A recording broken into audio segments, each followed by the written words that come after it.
Hey guys, it's Christina. This is Vox and Guest, and I am joined tonight by Richard from Mourning Scars. Hey. Look at him saying hello. I didn't even have to tell him to say hello. He just said it. No, Richard, I'm so happy to have you here. As I was saying before we started, I feel like you booked this episode, 3 years ago, which is funny because we've only been doing the show for a couple of months, but it feels longer than that. And I'm so happy to have you here. We do not have Stefan with us tonight. No. But that's okay. He's recording a solo, so that's recording a solo. So, really, people, what better excuse could you possibly have for not being on this show except for recording a solo? So, Richard, we're going to get into a lot of stuff tonight. But as you may know, I have to hammer you right at the beginning. Oh no. With a deep, intense, serious question. Okay. Yeah. And this one, I would call it philosophical. I would, but we'll see what you think. Okay. Are you ready? Okay. As ready as I can be. Okay. Here we go. Do fish get thirsty? Ooh. Damn. I told you. I told you it was coming. Thirsty? I warned you. You did not gird your loins. Your loins were ungirded. I could see it. Yeah. They're gird free. I would guess no. No. Okay. Gotta defend your answer though. This is I know. Show is we like data on this show, and they're surrounded by water. I don't think they drink water, do they? I've never thought about it. I don't think so. Absolutely they no might. idea. I know they breathe with the gills, right? Yeah, I don't know though. Shit, I've confused myself. This is not my question to answer. I already know the answer. I know it, Richard. I'm just not going to tell you. So, all right. So you don't think they get thirsty? I mean, poor Richard. Richard leaves. Yeah, I'm squirming here, but I don't know, dude. All right, we're gonna go with no. We're gonna go with no. They don't get thirsty, and if they do, just open your little and drink, right? Sure. Okay. All right. Well, thank you for coming. This has been a pleasure. No, I'm kidding. Bye. All right. So, yes, this is exactly what you wanted to tune in very late from Sweden to have a conversation with me about is fish and whether they get thirsty. I mean, really, you're living the dream right now. So it's super interesting, though. Now you said you know the answer? No, I have no idea. Yes, of course I do. Of course I do. I'm just going to let everybody Google it because I'm an educator at heart, and I think people should look up the answer for themselves. It's the first thing I'll do after we finish this. I'm sitting here. You just can't see it out of frame, but yeah. Okay, so for the slightly less interesting information, so talk to me about you and Stefan in the band, what each of you does. I mean, I know obviously, but let everybody else know, and then we'll get into a little bit of you and your life story. What we do in the band? Yeah. So I play pretty much everything except the solos. Right. It's the easy answer. I play guitar, I sing, I play the bass. I wish I am a drummer, but I live in an apartment. This is my man cave. Yeah. I don't think the neighbors would appreciate me with a double bass drum kit in here. No, probably. So I have I'm programming the drums as well. So. And then so Stefan is doing the solos and also some vocals, right? No vocals. No. Oh, okay. I do that. Okay, I thought he did a little bit of backing, but I guess not. Okay, so it's just you. Yeah, he's a way better guitarist than I am, but this started out as my own project. I'm sure we're going to. We're going to get into all of that. But he's an amazing guitar player, and has always been since he was a little kid. And he's actually. He's a bit, I don't know if he's shy to show me his stuff, but he said, I got inspired by your music, and I wrote a riff, and he sent the riff, and it was amazing. So maybe he'll start writing some songs for Mourning Scars as well. Ooh, I would like that. Okay. I would love it, yeah. All right, so this is a good place for us to get into your history a little bit, because I love the fact that you and Stefan have known each other since you were little kids. Yeah. And you had a band Yeah. Thunder Rain, which Thunder Rain. it is the most bombastic. I love it. So you were what, about like 10 years old? And I he think was like we started. 9? Yeah. Okay. We were like, he's a year younger than me. Right. So I think maybe I was 9 and he was 8 or 10 or Okay. 9 or something like that when So we just started. a couple years ago, just a couple Yeah. years. Yeah. And so you were drumming and he was doing guitar. Was he Yeah. singing for Thunder Yeah. Rain? Is that what Yeah. I'm thinking He of? was singing. Yeah. Okay, Maybe. that's what Yeah. I'm thinking of. Okay. Yeah. And so you guys made this band, in Yeah. elementary Yeah. school or whatever, Yeah. it's Yeah. called there. And then basically played in a variety of bands through high school, right? Yeah. Okay. We did. So now, how did you get into music to the point where you were ready to be in a band in the first place? Well, I started playing drums when I was 4 years old. Okay. My parents bought me a drum kit because I would drag out the pots and pans and bang on them, Okay. So I thought, why don't we give this kid a drum kit? Good idea. Okay. Yeah. I don't think maybe they thought it was a good idea most of the time.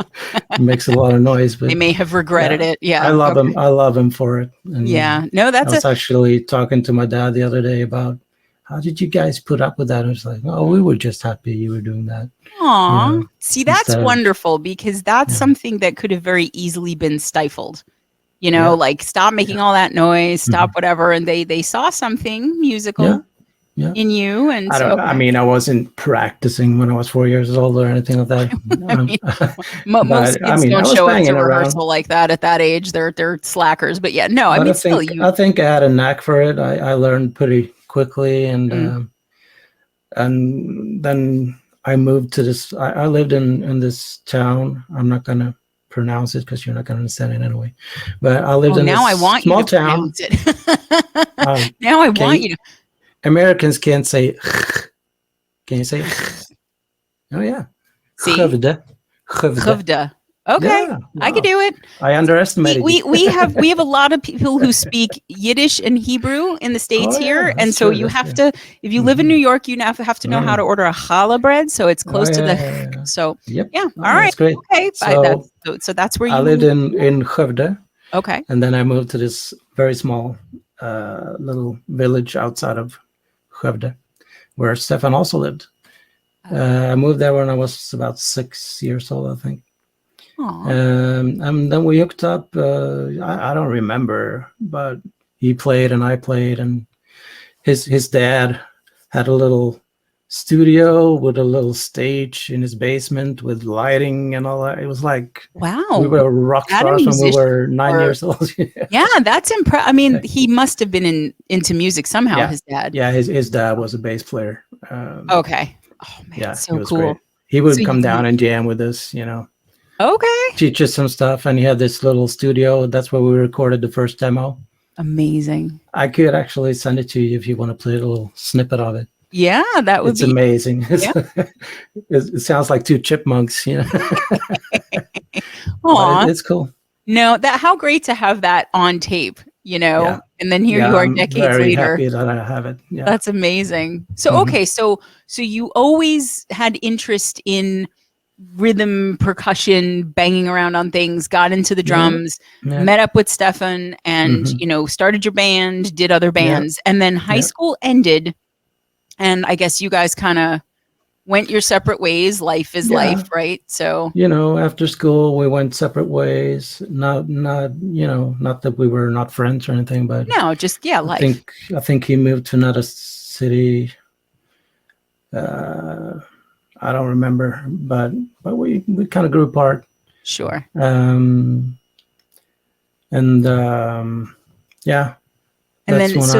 at that point you had kind of a big thing happen to you, right? So you're 18, still basically mainly a drummer, and you end up in like the band in the area, like the band. Massive, right? This is the band. This was the band in this town area, whatever. Talk to me about that. How did you end up there? Because I know they were all older than you too. Yeah, most of them were. It's a funny story. I adored their guitar player.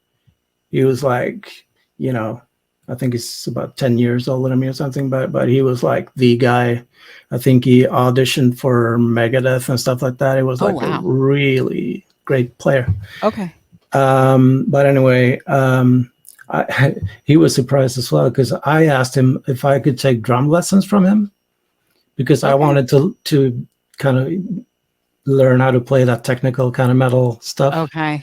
And I thought, he knows how to do it. Why can't I play with him to kind of, Yeah. he could teach me some stuff.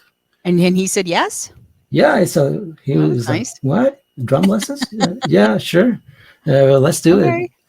And then Okay. I remember we did this one practice, maybe two, and then he called me. It's like, "Hey, man, we just let go of a drummer, and you think you want to Wow. join the band?" I was like, Wow. "What?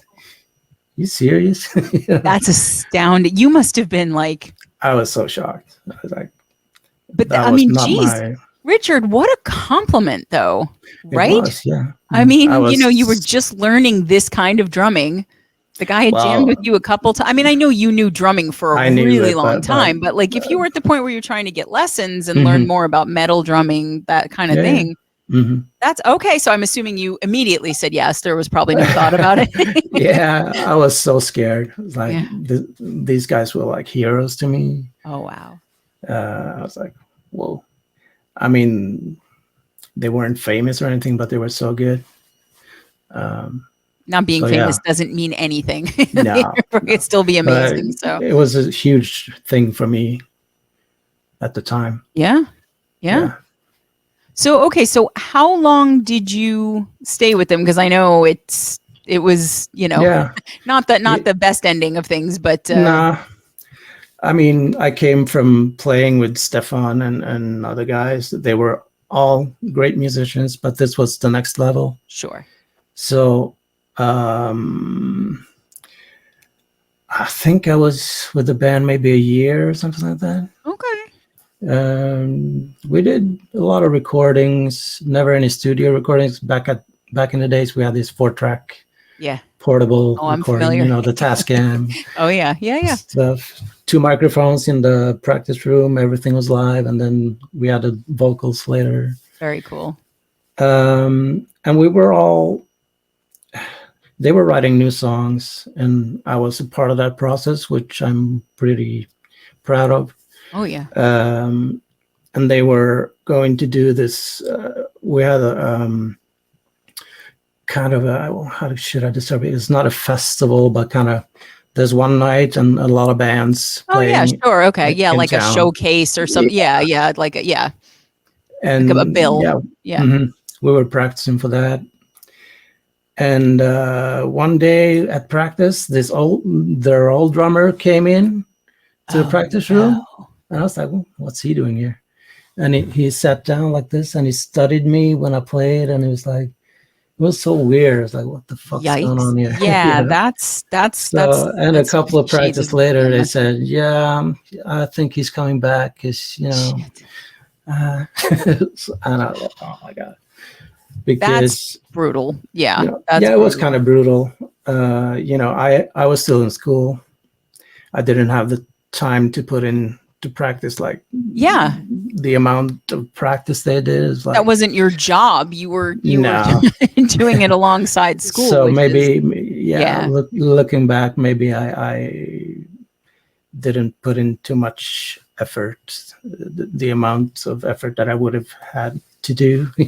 I mean, But maybe, I but you don't know know. what? It sounds to me too like if it had been some new drummer, I Mhm. would have been more like, was it me? But it sounds like, oh, hey, we're getting the band back together. Like the guy just came back and probably flexed like, oh, I was here from the beginning. So whatever. In any case, I'm glad it all happened because it's led you here. It's led you here. Yeah. It's led you through many other things first, obviously, which we're going to talk about, but it's led you here. But what'd you take away from all that?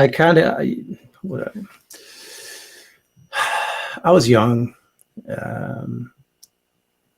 and it was a great experience. I learned a lot, both what not to do and what to do. And yeah, but it also made me want to quit playing drums because hey, I was in the best band. Where Right, should where I do go you from go there? from there? That's what I thought at the time, and I was stupid now. But Yeah. it was like, wow, it brought me down for sure. I played with a couple of other bands after that, but Yeah. I started taking up guitar playing again, and yeah, we started this other kind of cover band, but we also wrote some own material. It was kind of Skid Row, Ramones-y. Right. So this was Rebel Kiss, 4-4. right? This was okay. And so how long did you stay? It was not very long, right? You only did a couple gigs? Yeah. Okay. In town. Okay. They were great fun though. All of the friends came out and partied, and that's good. Yeah. All right. So you're still finding your way at that point. Okay. Yeah. You remember what? You forgot what you remembered. That's okay. Maybe later you'll remember that you remembered, but now you've remembered that you've forgotten. So that happens to me literally all the time, every single day. But okay, so we're gonna, fast forward a little bit here because I want to make sure that before we get too much further, we the chat is lighting up asking when song is going to be played. But you went from exactly. I got to get in under those 30 minutes or I get the hose. But HOSE, shut up, people in the chat, not the other way. Baby Kane and Rob just lit up right there. But so don't worry about it. But so we're gonna get to Flood Horse. We're gonna get to Racing Paper Planes. We're gonna go through all of that. But you're in Mourning Scars now. Yeah, and you have put this as a real labor of love, passion project for you.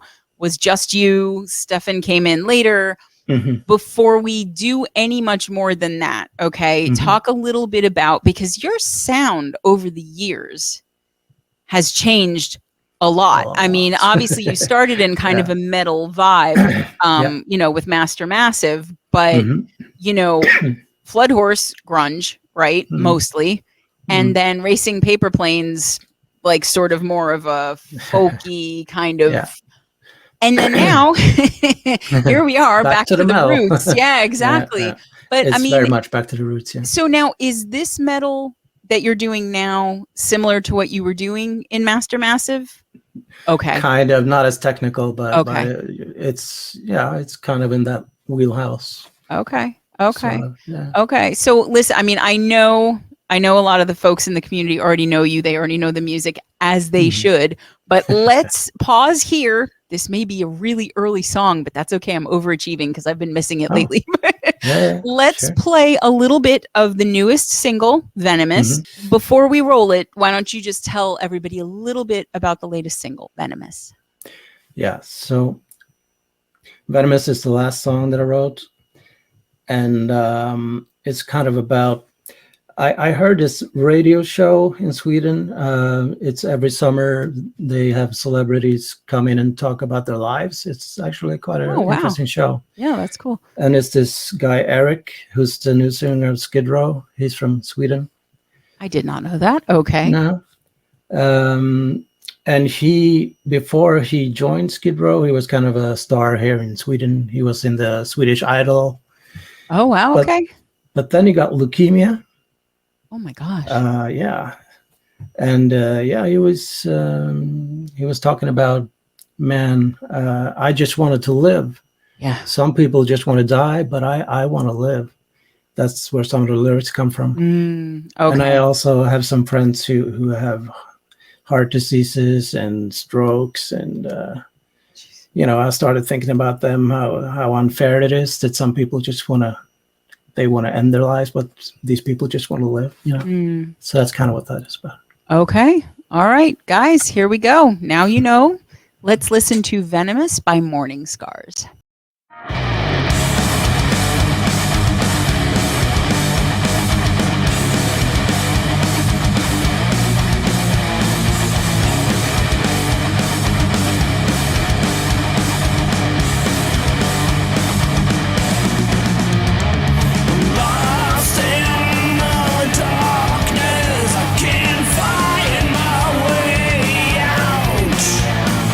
Shadows coming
I mean, you notice the guitars on that right away, Yeah. very driving, obviously very much in the metal feel. But one of the things that I love about most of the songs in the band, or by the band rather, is that the guitar work is so specific and varied. You don't have just one tone. You guys don't do just one thing. There's a lot of so like on this one, sort of lots of buzzy, distorted guitar in certain spots, and then these really shreddy pieces there, like the solo. And I love that, and I feel like that's something that recurs throughout, your catalog. And I mean, how much of, I know that Stefan does the solos, but how much of the guitar work are you doing as well? Because I know sometimes there are places where there are two guitars going. It's kind of a dueling harmonic kind of thing. So is that all one of you? Is that each of you? Is it depend on the song? Yeah. So the first songs, Levi Black and Destroyer of the Sky, that's all me. That's all you. Yeah. Some songs, Stefan does most of the solos. Okay. I may do the first solo. And there's in one song, I think it's The Wayfarer. Ah, one of my favorites. Yeah. There's like a soft part in that. Yes. I think I do a little bit before he starts his solo. Okay. Because I heard something there and I was just added. Yeah. So it's a mix. Yeah. Okay. So, and I mean, you were, I guess we can get back into it at this point. You decided, you were going to get into guitar, and we'll talk more about the song in a bit, guys. Don't worry. We have, you'll see as we go, there's a lot of ground to cover here because Richard is a musical Swiss Army knife, and he's, we got a lot to say, and I'm excited to talk about all of it because really, I know Mourning Scars, but you don't know all the other stuff, and I do, and Probably I'm not. like, yeah. So, but so you after Master Massive, kind of took stock of things, took a little time, whatever, moved into guitar. And then, you did, your cover band bit and everything, Rebel Kiss. And you, at that point then, was it Flood Horse? Was that the next big project? Because that was 91-ish, 92-ish. We got to be right around there in the timeline, right? Yeah. Okay, so guys, this was the first thing that really blew me away here, beyond Mourning Scars and the music, is that Richard had a whole other life as a really, really good grunge artist. Okay. And like, you say, oh, you're very welcome. And, Richard, like he spoiled me a little bit here. I got like a whole dossier. I got links to things. It was easy prep for me in that sense. But, I put on Flood Horse, and there's a lot of Flood Horse music. A lot, which is a good thing. Trust me, guys. You're going to want to check this out. It's all on Spotify. 3 times more in the. It's a ton of stuff. A ton of stuff. We were writing all the time. Really prolific, right? But so you had come here, I guess, to the U.S. Yeah. And it was right around the time Nirvana, Pearl Jam, everybody was kind of breaking. Now, here's the thing to be envious about, folks. This guy saw both of those bands in this teeny tiny little club, like within a couple weeks of each other. Okay. And pretty much figured out, and I love that was in Houston too. I love that it's like a Swedish guy coming to the States as a metal artist that ends up in a band or in a club listening to grunge bands. Like it's very all over the place. But like you figured it out that this was going to be the thing, right? Yeah. It was totally happenstance. Okay. We were going there visiting. At that time, we had pen pals, Yeah. The old school letter writing. Oh, so you came to visit pen pals? Yeah, we did. It was me and my good friend Freddie. Yeah. We were. My uncle lives in Connecticut. Okay. So we went there first, and then we went down to New Orleans, where I had some pen pals, and then we went to Houston, and I found a girlfriend there. That was a productive pen pal trip. Okay. Yeah. Discovered grunge and found a girlfriend. These are two good things. And Okay. we would go to shows. I mean, I had heard Nirvana, the Bleach album. Okay. Because of Jason Newsted from Metallica. I mentioned them in some magazine or something, and I'd heard that. But I didn't think much of it, to be honest. And then the Nevermind CD came out, and a friend of my pen pal came with the CD, and I was like, what the fuck? Yeah. You know, it was song after song after song. Yeah. The fuck is this? Yeah. You know, and we were way into metal at that time, so this is something new. I mean, wow. Yeah. You could kind of feel like a vibration.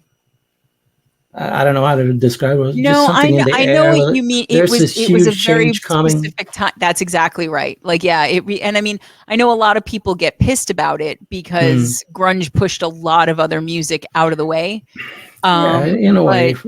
I never think that's necessary though, because it's not like you only get to have one genre that's popular at a time. You know, everyone's going to like what they like. But yeah, I mean, the Nirvana was a keystone for a lot of people I've talked to on this show, where it was kind of like, what is happening right now? So you guys decided, you and Freddie, let's do this now. So like, how did that conversation go? Because you're metal musicians. And then, not that they're utterly divorced from each other as genres, like, know, heavy. I mean, Alice in Chains, that's metal. Yeah, exactly. So like, but I mean, what was the thinking there? Was it just like, hey, this is the popular thing, we're going to do it? Or wow, we really feel this music? Or was it a combination? Like what made you decide to go grunge? It was just, like I said, it was this vibration. I think we both was sick of that hair metal stuff. Okay. And I don't know, after seeing those bands, and also the guys we were staying with played in this very cool band. It was called King Friday. Okay. You can check them out on YouTube. I think I uploaded their demos. They were destroyed in Katrina, the storm. Yeah, okay. And I had a copy, so I could make it for them. Put it up on YouTube again. Wow. So did you have that? Wow. Anyways, we when they practiced, we went out with an acoustic guitar and started writing the first songs. I don't think we didn't even know what grunge was. Was it even called grunge then? I don't know. Yeah. I know. But we tried to do something like that, and we wrote some songs there and recorded them on a some. Yeah, we recorded them on a boombox and took it back home. And nobody knew what the fuck you were talking about, right? No. It was like, what is this? We went to the guitar player of Flood Horse. Also, one thing we learned was to hang out. You know, you guys hang out. We don't do that in Sweden. We're loners, you know. Oh, okay. So we stormed into his apartment. I remember to this day, like, hey man, you want to hang out? Hang out? What do you mean? What does that mean? You have to listen. You have to listen to this record, Nirvana, Pearl Jam. And he was like, I don't know. It's all right, I guess. You know. Oh, so it was not like an immediate, oh my God, I got to do that. No, okay. So he took some convincing. Okay. Yeah. So me and Freddie was basically alone. We started to really get into it, and we wrote heavier and heavier songs, and grunge songs. I have to tell you, Richard, I really love the Flood Horse stuff. I really do. It, guys, seriously. Sorry, I talk to the audience a lot because, I just do. I love them. I have to. Like, as much as you love Mourning Scars, and it's a whole other thing, like, I'm listening to Flood Horse and I'm going, holy fuck. First of all, you guys had what, like 4 albums? So we're talking 35, 40 songs that you guys can listen to there. The vocals are so kick-ass. Like, really, I love, it's very Lane to me. It's very Alice in Chains. I get that feel. I get that grit. It's very sexy. And it really, it is, sorry, don't mean to make it weird, but it is. And I just, because I love grunge. I do. Greg hates it, but I love it. He's Oh, like really? the only person I know. Yeah. Anything that came from the 90s, generally not a fan of, but I love grunge. So, I mean, Yeah. I'm listening to it and I'm going, holy fuck. And it is definitely grunge, but like, it's not just Most of it, yeah. grunge. It's not stereotypical grunge. And No. it's just, I mean, you guys to just sort of go, we're going to pivot to this genre and to fucking nail it like that. Like, was it, I think we were the first grunge band in Sweden, actually. That's we must have been. I mean, fantastic. Like, absolutely fantastic. So you started working on that. And I mean, I guess pretty quickly after you came back from the States and you were like, right away. this is the thing, this is what's going on here. You know, your people are looking at you like you have two heads, right? And within couple months it was like, oh, we're all going to be in a grunge band now, right? But like you guys were ahead of the curve. So what was that? I mean, did you find freedom in changing genres like that? Was it tricky? Were you, because you said you were a little bit tired. Okay, so talk to me a little bit about that, because again, different kind of music. Again, very much really good, but different. Like, what lit you up about that? You know, a guy like Kurt Cobain, when he said, you know, it's all about passion. All the stupid heavy metal rules were cast aside. Anyone can do this. Anyone can play. There's no fucking rules. Just do what you like. Like you said, it was freedom to me. Okay. And it's some of our songs are more laid back, and you know, we were way into David Bowie as well. I get some of that influence. I can hear it. Yeah. And it was also the first time that I really heard myself sing in a studio, and I was like, that's me. Yeah. That's actually pretty good. Really, you know? Seriously. I because Mourning Scars, you know, you hear it, you do, but like because of the way that grunge is structured, and there's just generally more space around the vocals, you hear it in a different way than you do in metal. Yeah. And I was like, damn, Richard, like nicely done. No, really, like, I mean, it do you pronounce it two? Yeah. Okay, so two. That's a fantastic. That's very Soundgarden-y to me. That's very. I mean, one of my favorites. It's me too. And I mean, and the other I wish one, I wrote it, but Freddie wrote it. Okay, so that's fine. You sang it, so people will think that you wrote it. But, but that's unfortunately the way it seems to go. But like now, you know, I'm excited because my knee is already out. When my knee comes out, you know, I'm like fully into it. This is like my poker tell. But like that and The Last Man on Earth.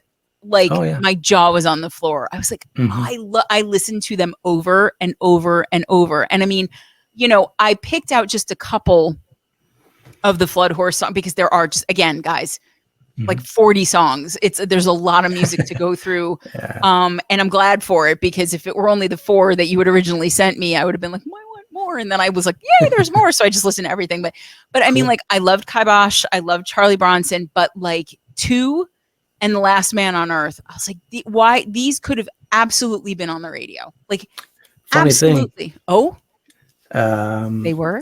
Last Man on Earth. Yeah. The solo on that one is the guitar player for Master Massive. That's right. That's right. Yeah. It's so see, how cool sort. Is that? You had a little full circle thing. So how did that was happen? kind of a revenge to be able to show those guys that, you know. So did you ask him, or did he ask you if he could do it? Yeah. You asked him. Yeah. Not a revenge, but you know what I mean. It was like, no, there's a perfect word for it too, but like I know what you mean. It's like a validation or something, I guess. Yeah. So, exactly. but so you're putting the song together, and you were like, let me call this guy. I mean, that's a pretty. We lived in the same city. Okay. We practiced at the same space. Okay, so you just kind of because I mean that's a pretty evolved move to reach out to somebody that was part of a band that kind of fucked you over a little bit, you know? I mean, if we're being honest here, and then to say like, hey, do you want to be on this record? And I mean, was first of all, was he just sort of stunned that you were doing what you were doing, that it was grunge and not metal? So. Or okay. Yeah. Okay. I don't think he liked it, the grungier stuff, but he liked this song. Okay. I mean, I don't not know. really, but I mean, Who cares? yeah, exactly. I was just gonna say I don't give a fuck what he Yeah. likes. Like Yeah. he let you go, so like I don't really think his judgment is very good. But like no, but I mean I really it's Last Man on Earth. So who wrote that one? Freddie as well. Freddie as well. Okay. We wrote about 50% of the material. Right. each. Okay. Okay. But I agree. Those two songs are So really I mean, like stand out. that. I don't know. You know the band Extreme? Yeah. You know better, right? Okay. So like, I'm listening to that and I'm getting like a wholehearted feel from that. You know, like very cool acoustic. Like the vocals are so emotional on that one. You know, like it's such an intimate, really intense, moody kind of, especially at the beginning, because it's very calm, it's very quiet. And then, you know, halfway through you got your drums and your bass come in. And then I started to get Pearl Jam. I started to get like an even flow kind of feel. And the fact that you could move from one of those things in a similar vein to the other within one song and make it work, I was like, okay. I mean, the guitar solo was great. So who did the guitar solo on that one? That's the one that. Oh, that's right. The master. Right. Okay. Great. Yeah. I'm trying to put him out of my mind, but whatever. But like, again, like that to me, very radio friendly, very, very radio friendly. Yeah. So like, I mean, you start putting stuff like that together and, you know, you stuck with that. How, over what period of time was Flood Horse in existence like that? We ended in 1997. Okay, so you guys had like 5-6 years then. That's not with really some good run. member changes here and there, but me and Freddie were the two key songwriters. So then what was the reason for moving on from that? Was it just you were a little bit done? Was it kind of, you know, life again, or? Well, I had moved to Gothenburg, and the other guys still lived in town. You were on the train a lot, right? Yeah. It took about 2 hours, 1.5 hour by train, and to go into practice. And hey, where's the drummer? I don't know. He's hungover, or you know. And that's not tenable. Also, things started to fall apart a bit at the end. You know. There's some musical differences and all that. Bullshit, okay, so the band stuff. Yeah, exactly. Yeah. Okay. Yeah, because I mean, that just the distance alone would have been enough, even if everybody did show up at rehearsal like sober and ready to go. But like, you're hiking all the way there for hours, and then the rehearsal doesn't even happen. I mean, I've had that happen in my life when I drove for like 20 minutes. You know, I can't imagine being on a train for an hour or two and then get there and be like, are you fucking kidding me? Now I got to turn around and go home. So I don't really blame you, but I mean, okay. That's so how I remember it. There was probably more to the story, but actually when I think we broke up, but we decided, hey, we have these great songs, let's record them. Okay. That's where Charlie Brownson to Recycling Daisy. Okay. Some I don't remember. Those first songs on that album are from that last session when we actually weren't a band anymore. Oh, okay. So that was the end of it then. Yep. Okay. And so then at this point, you're pretty fucking sick of trying to deal with band bullshit, right? Like you're over it. You've moved away. You don't want to be hiking to where you were, where you know everybody, right? So I appreciated this. Just, you know, it was a little bit my spirit animal that you were like, fuck this, I'm going to start a solo project. So Racing Paper Planes, right? This is where we are next. Was there anything between Flood Horse and Racing Paper Planes? Yeah, there was. I tried with this band in Gothenburg. I didn't know anyone here. I was new in town. Okay. And these guys, I don't know, they weren't that serious. We didn't gel. We tried. They wanted me to sing Hunger Strike. It's like, but there's two singers on that song.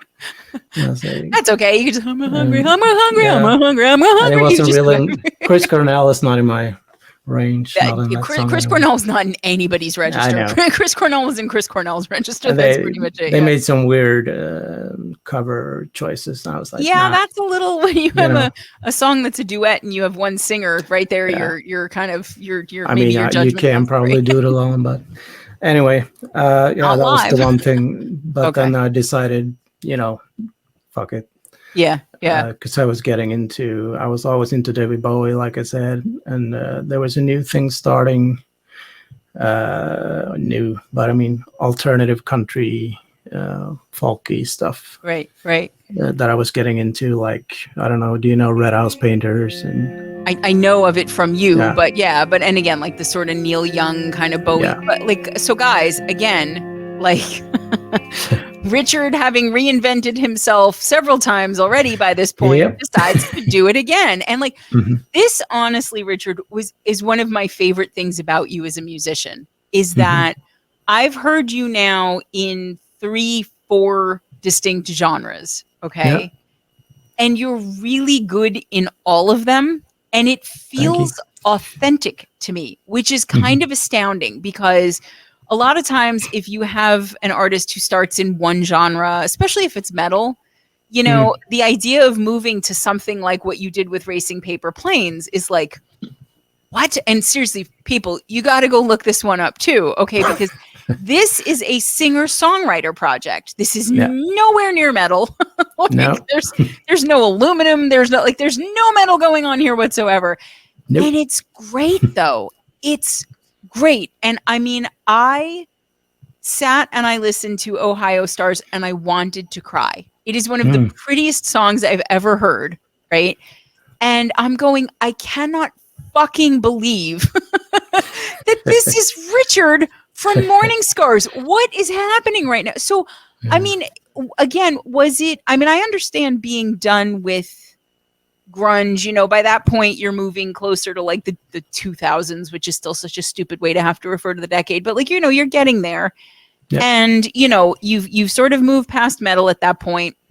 You're done with grunge, but was it really just, these are the things that I'm listening to all the time, I want to take a crack at this? Was it, I want to do the thing that's the most different from where I started that I can possibly think? Like, I mean, that's a really big, bold move to make, to go to a solo acoustic singer-songwriter project from where you were.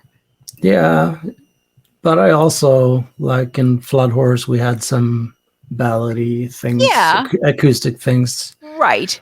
Bowie-esque things, so it wasn't that huge of a leap. I guess. I always played acoustic at home, but I guess I just wanted to try something new. Okay. I think it started with, there's this band in Sweden called Fireside. Okay.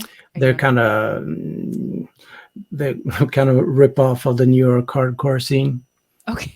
Like Quicksand and Helmet and all that. Okay. And I always admired their singer, and he started to do something similar to what I was doing. Okay. And I went to see him, and I was like, "That's the guy from Fireside." You didn't realize it was. Oh, okay. So that was kind of the thing that made me take the leap into that. Okay. Like, I mean, he can go from that to that. To that. Well, and I mean, and your point is very well met, that, I guess you could kind of call grunge, if you wanted to, a little bit of a transitional phase between metal and singer-songwriter, but it's also, it's not even musically necessarily, but lyrically, you're in a much more raw and vulnerable space, right? Yeah. So, I mean, that is kind of where my attention came in, because even with the metal stuff that I've heard you do, in all of the various forms, like, it's not all, you're still singing, but it was so cool to hear you go from, where you must have been when you started, with Master Massive, and I mean, obviously you weren't singing, but like with the kind of vocals that would have been in that band, I presume.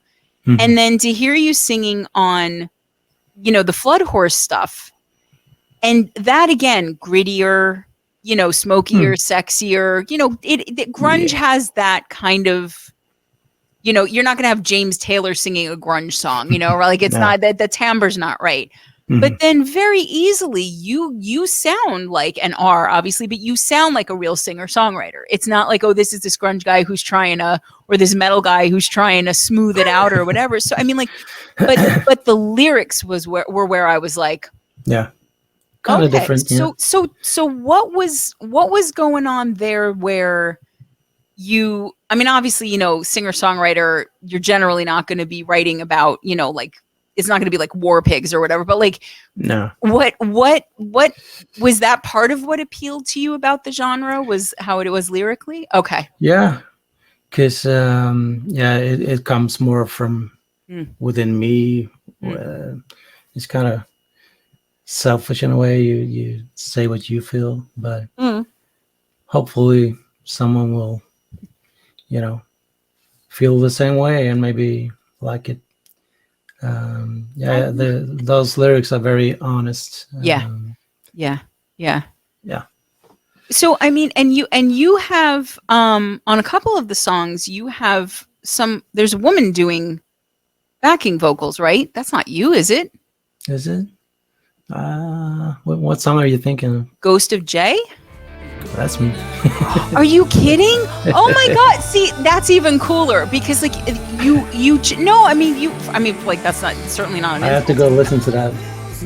No, but I mean, your backing vocals, the way that you sang them was different from your lead line vocal timbre. It's a different feel. It's softer, it's breathier, and it's in a higher register. So that, okay. So now, then that eliminates the question of who your female background it's the female side of me, maybe. There you go. It was like, it's the softer side of Richard, right? But okay, so you, because I was wondering, like, it was a solo project, but then there was this other, but okay, so. But actually, yeah, Racing Paper Planes, I wrote all the songs, but it's also stupid. You know, I had this vision that I wanted to have different members for every gig, and they didn't necessarily need to know the songs that well. They would create a little bit of a tension. Okay. That's an interesting idea. Like an edge. You don't really know where you're going, and you know, I don't know if it was a good idea, but that's you like to shake shit up. I'm getting that about you. Yeah, no, but like, because I mean, look, we've all probably, you know, most of us at least been in that situation of, you know, you walk in, there's a house band, or you know, you get called in as a sub for something, and you're not super familiar, you're not a regular member or whatever. And it's, you know, it's one thing if you're doing covers, right? Because you probably at least vaguely know the song, but like, to do that with an originals band, that's a lot. That's being up a little bit on a high wire without a net, right? So did you do that for all of your gigs? A while. Okay. But and did it work the way you thought it was going to, or was it just like sometimes? Shit, they don't, okay. But I mean, yeah, most guys are in 5 different bands anyway, so you don't have that much time to practice. So I thought, let's try that. But then I had this one guy play like lap steel and guitar. Wow. So the two of us went on tour in Spain, and I went on tour in Germany with another band called Pinto. So they would help me. There was a drummer, a guitarist, and a bass player. They would back me up, and I would play drums with them. So we kind of switched around. It was the same band, but I mean, same people. But plus you, yeah. Okay. So it's fun stuff like that. But see, I like that you were doing something new in a new place with brand new people, and you wanted to make it even trickier, you know. And I think that's, you know, I it's tying it together for me in a sense of like where you do seem to love a challenge, and you do seem to like things that are new or different and trying things out. And you're fortunate in that your skill set, especially your vocals, can handle that kind of thing. You know, not everybody try. could. No, I'm saying it. You don't have to. Mhm. You don't have to, and you don't even have to agree with me because I'm right anyway. But like, but you can though. You can move from metal to grunge to, you know, more of a Bowie singer songwriter kind of Neil Young thing, and I think that the fact that you at a certain point seem to be done with that, whatever that is, and then Yeah. you want to move on to the next thing. Mhm. You know, I think it makes me curious how then you decided to go from about as far from metal as you could get, right? Yeah. Yeah. Back with Mourning Back to Scars. metal. So Mhm. between Racing Paper Planes and Mourning Scars, was there anything? Were you in like a polka band? Were you were you a rapper and I just don't know about it? Yeah. Like what Yeah. just, you know, have to try something new every couple of years. But like, was there anything in the middle there that we should talk about? Um. Well, I really don't want to. I know there's one thing we don't want to talk about, but beyond Yeah. that, like, yeah, was there anything else besides that? You know, I had a record deal with an American label called Tract Tracked, Records, right? Yeah, and they went bankrupt like every small label tends right, to do. right. I don't remember exactly when. Then I self-released some records after that, Now the and three that were on Tracked, were those Racing Paper Planes? yeah. Okay, that's what I thought. I just wanted to make sure. Mm. Okay, okay. And then I self-released some more albums by Racing Paper Planes. Because guys, if you thought Flood Horse had a lot of music, Racing Paper Planes is like an extra album. You got like 5 albums. It's like 60 something songs. I don't think all of them are up there, but This guy has there's some made EPs a as well. fuck ton of music, and whatever genre you like, he's probably done it. So you can just go ahead and listen to it. But okay, so I thought that was about the timeline for Tracked, but like, Yeah, I mean, but you after- smoothed over that pretty quickly though. Like you got a record deal. So that was that a good thing? Was that a not good? I mean, obviously it ended, but like, because some people are like, you know, I prefer being indie and then I can do what I want. But it sounded like that label. I mean, it was a pretty small chill. label. Yeah. Okay. And thanks to them, I got to do a short tour of the U.S., like a club tour. Yeah. In 2002, I think. My daughter was like 4 months old. Was she with you or no? Okay. I was homesick like crazy. Yeah, I can't even imagine. But I couldn't miss this opportunity, you know. Right, that's a game-changing thing for your family potentially. So you were doing it for them, so that's okay. That's okay. That's okay. Yeah. So I went on tour. And yeah, it was good. We released a couple albums and some EPs, but I mean, it never took off or anything like that. Right. It was on a small scale, but none of my other friends have been to the States at a club tour. So no, and I mean, heck, you got to go through the United States Midwest. I mean, what more could somebody from Sweden possibly ask for? You'd already been to Connecticut and Louisiana and Houston, and then, you know, you go through the Midwest. You got to pretty much everywhere. No, I mean, look, if you talked about Ohio Stars, and that's what that is about, being homesick and oh, it's so beautiful. Driving on those roads and seeing the power lines, and you know, it takes me back to that feeling I had. Yeah. No, it really, I mean, that song is just gorgeous. It's gorgeous. It's just, I mean, and now knowing, I mean, I had the sense, given where you were touring, that it was something that you probably put together during that time, given the lyrics, but not knowing the part about your family and, you know, having a little one, you know, countries away, like it explains why there's something so heartbreaking about it. You know, it's such a tender, poignant, emotional song, and it's just so pretty. Guys, Ohio Stars, right? Like you have days worth of music to listen to after this interview with all of Richard's various projects, but like it's Ghost of Jay is another one that's tremendous. So like talk to me, and I want to get into you. We might as well do it here actually. Get into it with you a little bit about your songwriting process, because I know obviously you didn't write everything for Flood Horse. Freddie was writing half of it or whatever, but when did you start writing? Because I know you were playing in other bands, other people's bands for a long time, but were you writing? We were writing right off the bat, me and Stefan, when we were. When you were little, Thunder Rain, you were writing. Okay, two original songs. Recorded. Okay. Okay. In Swedish. It's great. Yeah, so we kind of started writing our own material right off the bat. Okay. And also with the bands through high school and that, we played some covers for sure.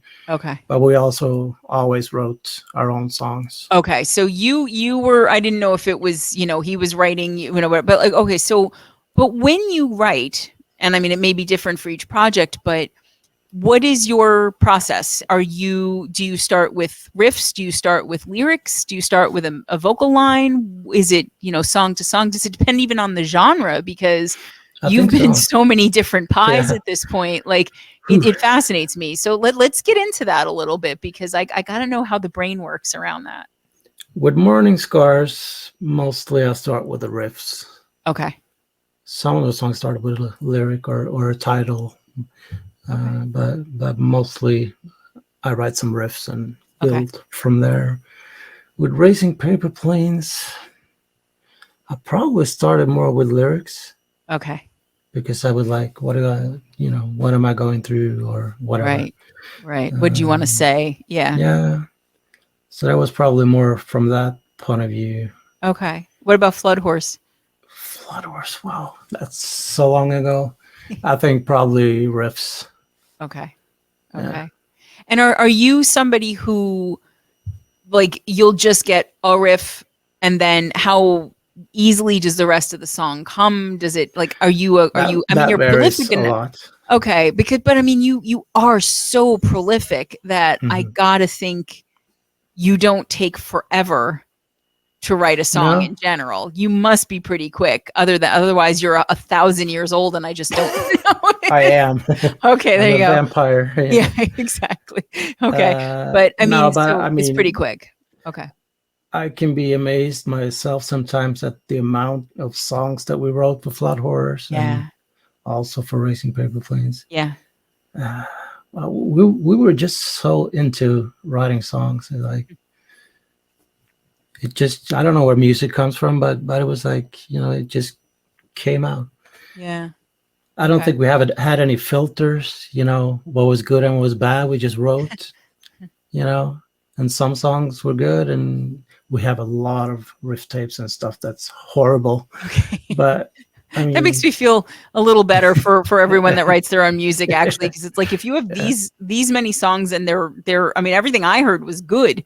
Good to amazingly good. Like I didn't hear anything where I was like, oh, this one, like I didn't get any of that. But I mean, if you had even more that wasn't good, I mean, tons. That's a staggering amount of music.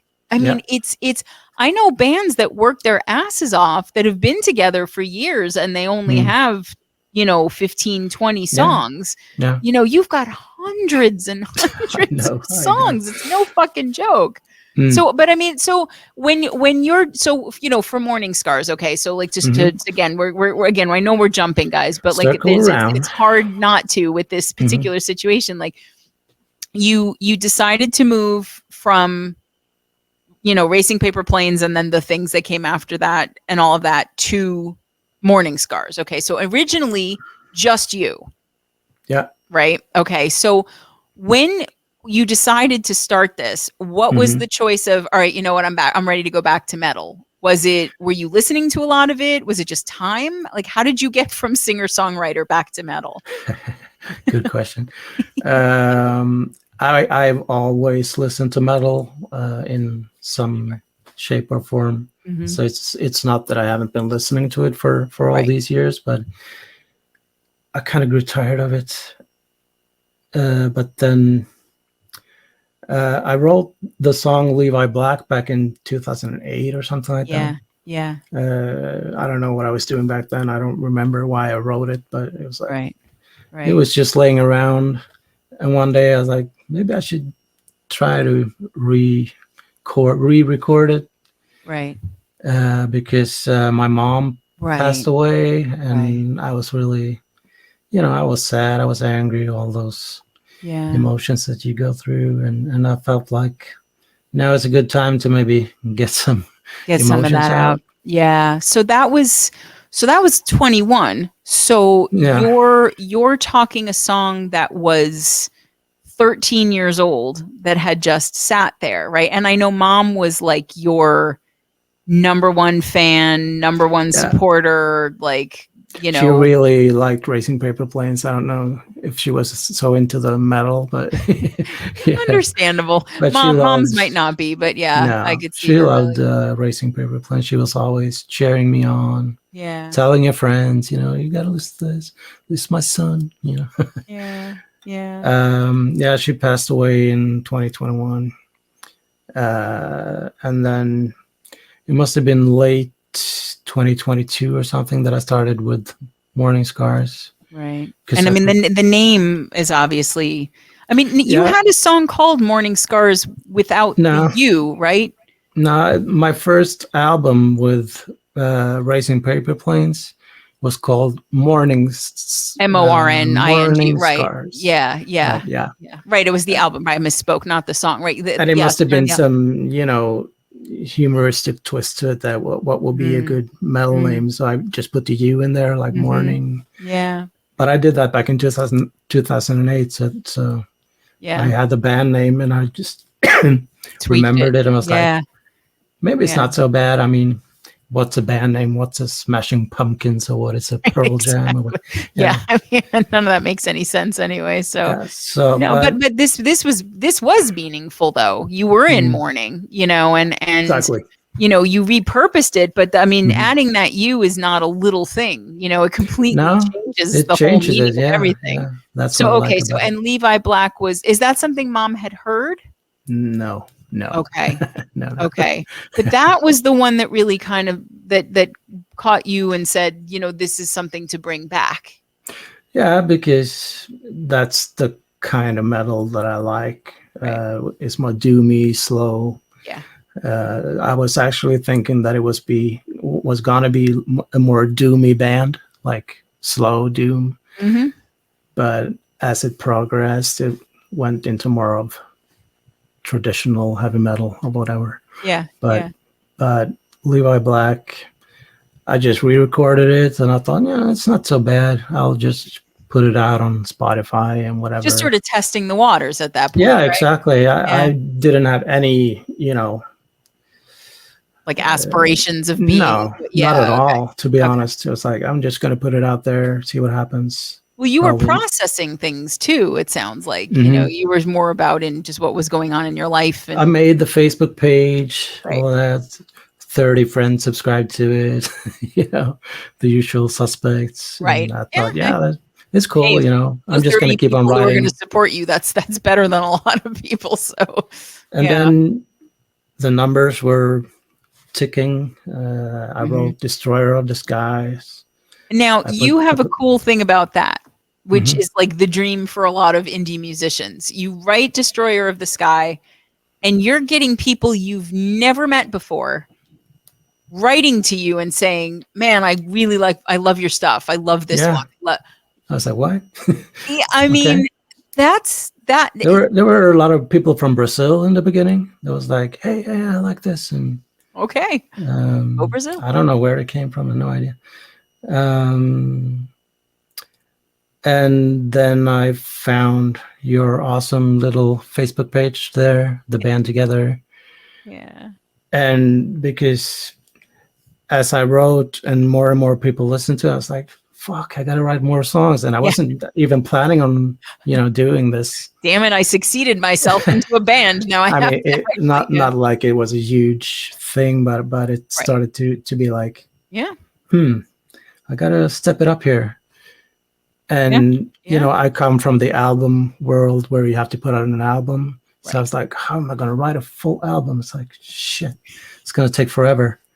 But then I got in contact with those Anger Overdose guys. There we go. There's the AOD reference. Yeah, every show you have to mention Anger We've Overdose. gone a few without an AOD, so we got to mention him a couple times now. Just why not? Actually, it was them, and it was Isaac Venom and some other great bands. And I started asking them, how do you approach this thing? And they were like, yeah, we put out a song maybe every 2-3 weeks. And I was like, wow, that's something I can do. Doable, right? Yeah. Rather than, you're used to writing, 75 songs in a half an hour or whatever. Yeah, I know. Yeah.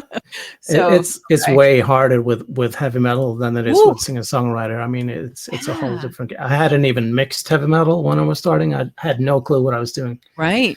So, and the thing, and that really, it's so funny to me because, like, as somebody who really never listened to metal, I know. Like 7-8 months ago, whatever. Yeah. Now it's like I have such an appreciation for how complex it is and how, I mean, everything has to be in such balance sonically because, you have blast beats in a song. If you don't mix that right, you are obliterating everything else that's going on. It does not matter. Yeah. And I mean, and again, same thing with the vocals. If you're screaming, if you're growling, if that low end or that high end is way too tinny or way too muddy. Yeah.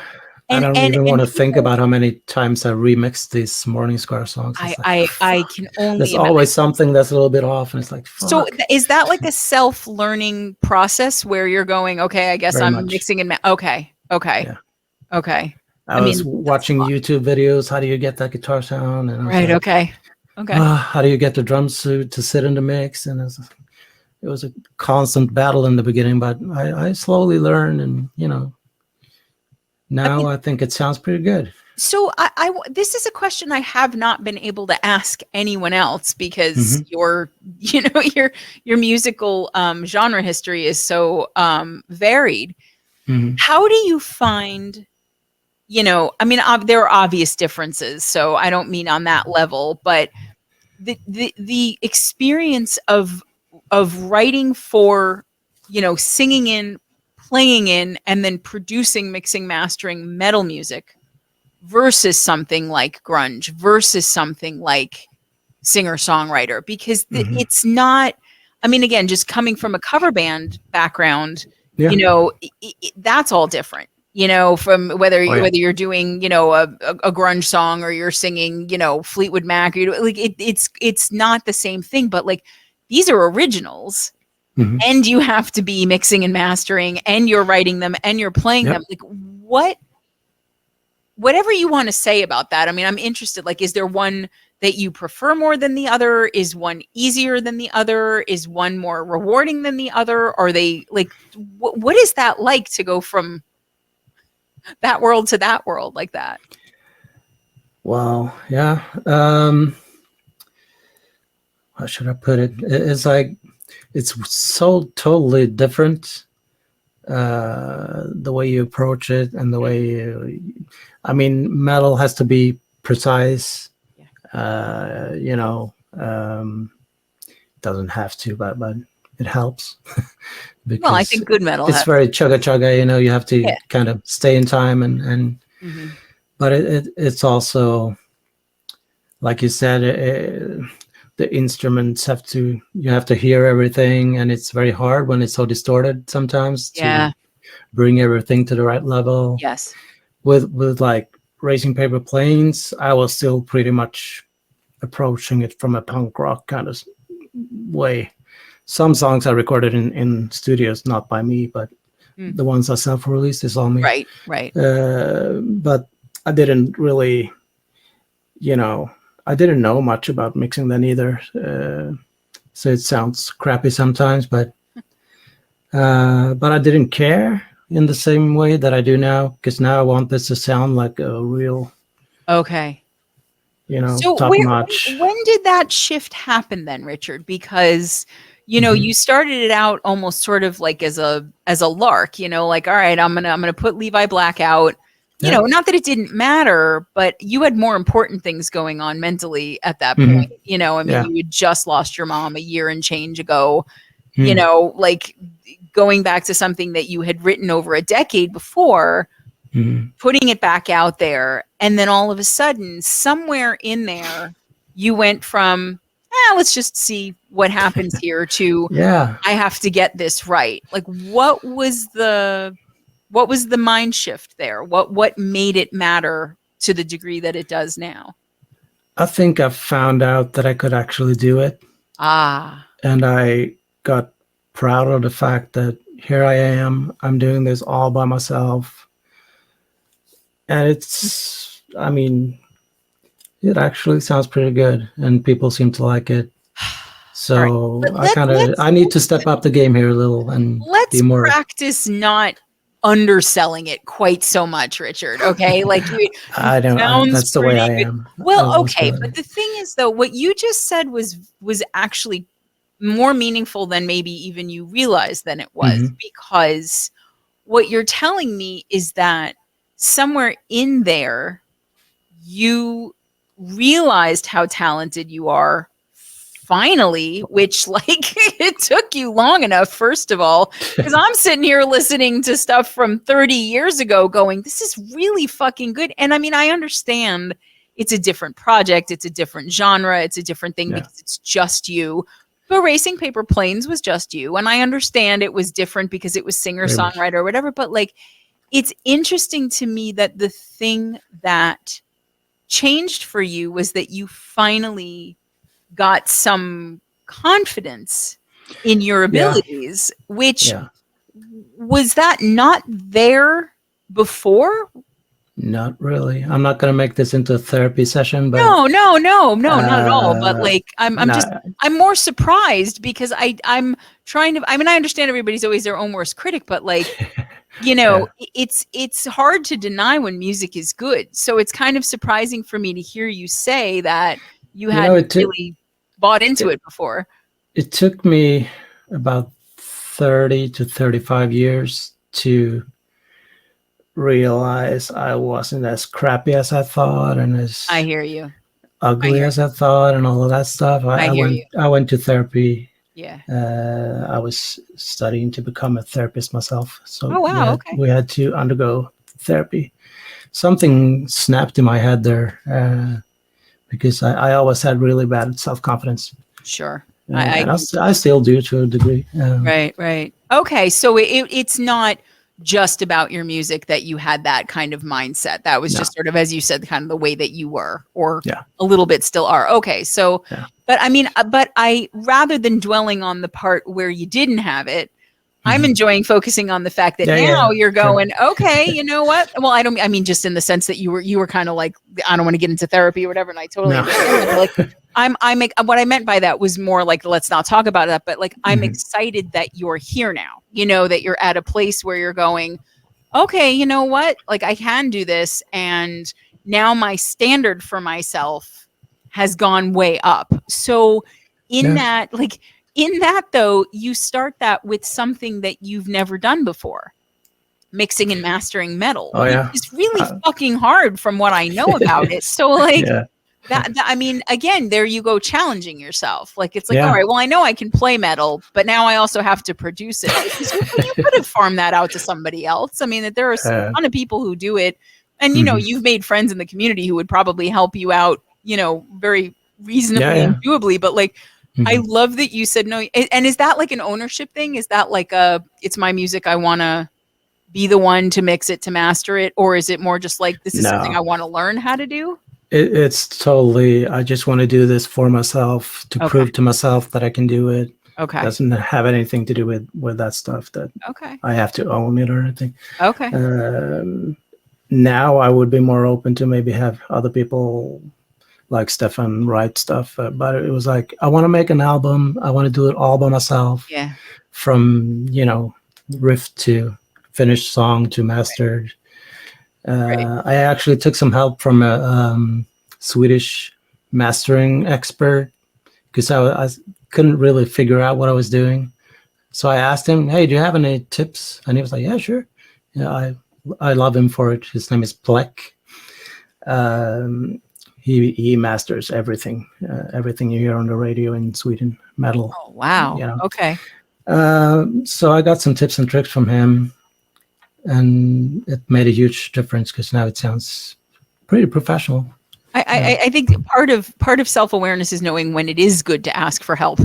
Yeah. I mean, like that's a guy you want to know and be able to get information from. Like, why would you not take that up? But like, so I mean, when you were first doing it though, was it just bang your head against the wall frustrating? Were you finding it like, okay, Sometimes. this isn't as bad as I thought it was going to be to learn to do? Or like what about it was easier? What about it was hard? Like, what was your biggest challenge in learning to mix and master metal? Was there like one specific thing, or was it just kind of everything? I mean, like I said, to have it all sit in a mix, you can hear everything. Yeah. And I also I use Stefan for that as well. He's he's great with that. He's like, you need to put that down like a decibel or whatever. And I'm like, okay. And I try that and send it back, and he's like, no, up a little notch. You know, It's like, it drove me fucking crazy. You know, I was gonna say that's helpful and also really annoying after. But I really. So he's got a really good ear for that. Oh yeah, and he has some I don't know what it's called, but like analyzing the wave files and all that. It's like stuff that I pictures of beyond me doing that. Yeah, and I'm just like, wow, that looks like a video game that I would. He sent me back play. Like, you see here, it's like this, and it. I don't know. You're like, sure. Yeah. I don't know what you're talking about. Okay, but you guys, but you were able though then to take that feedback and do what he, and then he was happy with it. Yeah. Okay, so but that's another way of learning, right? Is that you have somebody who has the ear for it, and then you learn to kind of fiddle. So the same way that he taught me to play guitar when he was 9 and I was 10, he now teaching me how to mix. Yeah, I love it. So, and I mean, he's a good asset. We should he really is, and I mean that there's something so lovely about that you've come back to someone that was your first musical partner. I love so that, cool. And you really can't get that. No. Like you just, there's, it's like friends that you have from when you're a little kid. You can make friends when you're older, but there's something about it when they're just from your childhood that's like, that's very special. But I mean, so we mentioned talking about Destroyer of the Sky. You're getting all this fan mail at this point, and then you write Dead Not Crows. That much. Well, no, it was thousands and thousands of letters. People, he could barely get into his place for just the mail blocking the door, even though it was email, which is weird. But I mean, you write Dead Crows and you say, I'm going to reach out to Stefan to do this. Yeah. Why that song? Why that moment? What was because you had done some of it on your own. You had done what you wanted to do, but why did you then decide to open it back up to him? It was because of, I'm not a solo guitar player. I mean, I can, I'm not a shredder. I'm more of a bluesy kind of. Yeah. I actually, like 2 years ago, I decided to really started practicing guitar for the first time. I mean, I've always played, but I never practiced. Okay. So I learned the blues from the beginning and studied Jimi Hendrix and all those guys. And I thought, if I'm going to write more songs like this, it's not going to cut it. Yeah. I need someone who can shred, and I know the guy. Yeah, you're like, I know a guy who can do exactly. And that's kind of. I wasn't sure if he still had the chops, because it's been like a million years. Now, were you still in touch all this time, or was this Not really. like okay? So you really a couple of years we've been texting back and forth, and he's been like, "Yeah, I want to do something together again," and but I didn't really have anything that I thought would fit because I was still doing the racing paper plane stuff, right? And all that. And is he just strictly metal? No. Okay. He's a music teacher, actually. He does everything from fusion jazz and you name it. That makes sense because his solos are versatile, and that was kind of what I was, alluding to earlier about the interplay of guitars on the Mourning Scars songs is that idea that you do have different feels, you have different approaches, you have different styles. Mhm. And I always love that when bands or musicians, if duos, whatever, do that, because first of all, there's something about the tension that builds from a bluesier, more rhythmic, guitar solo, and then that leads later on to something where the paint is just being peeled off the walls because somebody is shredding so hard, and like, and I love the texture of that in music. It makes it, because you could sit there and go, well, I would have been happy with this first solo, but then, oh my God, there's this too, and it's something where you guys do that a lot, like Void of Time. It's a very bluesy kind of metal riff that it starts off with there, which is like a weird, like I was like, I don't think there is a blues metal genre, but it is bluesy, but it's definitely metal. And I heard a lot of Alice in Chains in that one. But then you've got this absolutely shreddy guitar solo going on. And it's I love that one. I know, I do too. It's and again, and then the two guitar parts come in. And I think that I was wondering how much of that was now, so something like that, like I know everything that's a solo, that's shreddy like that is going to be Stefan. Yeah. And I know that you do some solos, or if you hear a slower bluesy solo, that's probably you, right? Yeah. Okay. So, but I mean, so like when, in Void in Time, when you have the two guitar parts come in, is that Stefan tracking both? That's okay. So, I mean, but like, I think the fact that it all works as seamlessly as it does, given that your styles are so different, is partly because what you're writing can hold that. The music is complex enough. It's very interesting metal to me, and I don't mean that euphemistically, like, oh, it's interesting. Like it's really interesting because I've listened to enough metal now. No, I mean, like, to understand that, if you say, oh, well, they're all metal artists, Shovel Monster does not sound like AOD, does not sound like Isaac Avenin, does not sound like Dead Deceased. And it's so funny to me because half of these bands have like three of the same people in them, but they're all different things, and so when I listen to Mourning Chris is in every band. Chris, I'm telling you, Chris is in everybody's band right now, and we all just don't know it. Chris is in voxandstix. We just haven't realized it yet, but I should probably have him in Mourning Scars as well. Yeah. But I mean, like it just, it really, it's Mourning Scars metal is its own kind of metal to me, and I don't, but I mean that in a good way. It doesn't sound like any of the other metal. Good. It's intended as one, but like, it doesn't sound like any of the other. There are elements, sure, but I'm not going to sit there and get it confused with a Death Pigeon. I'm not going to get it confused with an Isaac Event or anything like that. And that always fascinates me about metal, that certain elements are so iconic and required almost, that you've got to have a lot of low end, you've got to have a lot. I mean, I know, like, I guess with thrash, maybe it's higher end, whatever, but I'm not going to speak above my metal pay grade here, but there are certain things that you expect if you're going like, okay, this is a thrash metal band, it's going to sound kind of like this, or it's a black metal band, it's going to, or doom metal, whatever. I can't place you guys.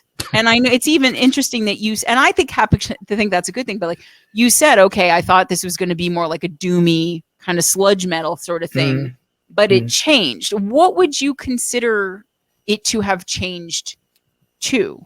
Do you put it anywhere in particular? I mean, there's so many genres. It's heavy metal. I mean, okay, I don't care what you can't what the really label do it either, is. right? Yeah, no, but I don't think that's necessary. No, one thing for sure is that this is the kind of metal that we wrote back in the day, like in my hometown. It's very much hometown metal, the way that I remember hearing from all the practice spaces, and it has a certain oomph to it, if you know what I mean. It's like, I do. Yeah, like Pyromancer. That is a perfect example of a riff that could have been written in 1986 in my hometown. Yes. Yeah. Okay. So there's a lot of history in that way built in, or that's not really the right word, but there's a lot of and it's not nostalgia. I guess it kind of is, right? But like not in a way Oh yeah. that sounds old, like some No, stuff that's that's the thing. nostalgic sounds very like, but because Morning Scars is very modern, but I It totally is maybe. hear what you hear.